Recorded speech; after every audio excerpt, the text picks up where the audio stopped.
लेकिन जो काम हुए हैं आज मैं उनको इसलिए स्मरण करना चाहता हूं कि मुझे कोविड का वो दौर याद है, महाभयानक काल। मैं मुख्यमंत्री बना कोविड के दौरान ही फिर, और उस समय जो संकट हमने झेला, कई लोगों को हमने खो भी दिया। दिनों रात मुझे एक ही चिंता रहती थी कि कैसे लोगों की जिंदगी हम बचा पाए।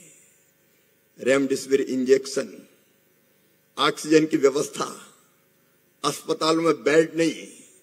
तब मैंने साधना को पूरे समाज की चिंता करते हुए देखा है, और कई लोग गवाह है कि कैसे रेमडेसिविर इंजेक्शन मिले, कैसे अस्पतालों में भर्ती हो, कैसे लोगों की जिंदगी बचे। और उस समय जो काम किया समाज ने और महासभा ने, मैं पूरी महासभा का अभिनंदन करता हूं। वैसे समय निकलना बहुत कठिन काम था, क्योंकि निकले और जान का जिंदगी पे खतरा बन आता था। उस समय की सेवा सचमुच में बेमिसाल है। और मैं आज साधना से कहना चाहता हूं, एक पत्नी के रूप में नहीं, कि जो संभावना कोचिंग क्लास, मुझे पता भी नहीं था, एक कोचिंग क्लास शुरू की कि हमारे समाज के गरीब बच्चों को ठीक से कोचिंग दे दें, वो ढंग से पढ़ लें और अलग अलग प्रतियोगी परीक्षाओं में आ जाएं। मुझे पता ही नहीं था।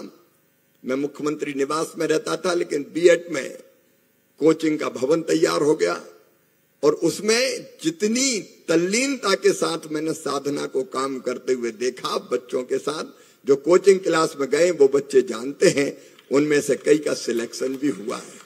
और एक तो भुवनेश यहाँ सामने खड़े हुए हैं जो डिप्टी कलेक्टर के पद पर चयनित हुए हैं, ये हुआ है। लेकिन मैं एक आग्रह कर रहा हूं, ये जिंदगी है काहे के लिए? अगर अपना जीवन काम आ जाए, अपने बच्चों के लिए, समाज के लिए, लोगों के लिए, अरे जीना उसका जीना है जो औरों को जीवन देता है, उसी जीवन का अर्थ है। और इसलिए वैसी कोचिंग क्लास जरूर चलती रहे, क्योंकि बीच में मैं मुख्यमंत्री नहीं रहा, केंद्र में कृषि मंत्री बन गया, तो रहने हम वहां चले गए तो वो डिस्टर्ब हो गया थोड़ा।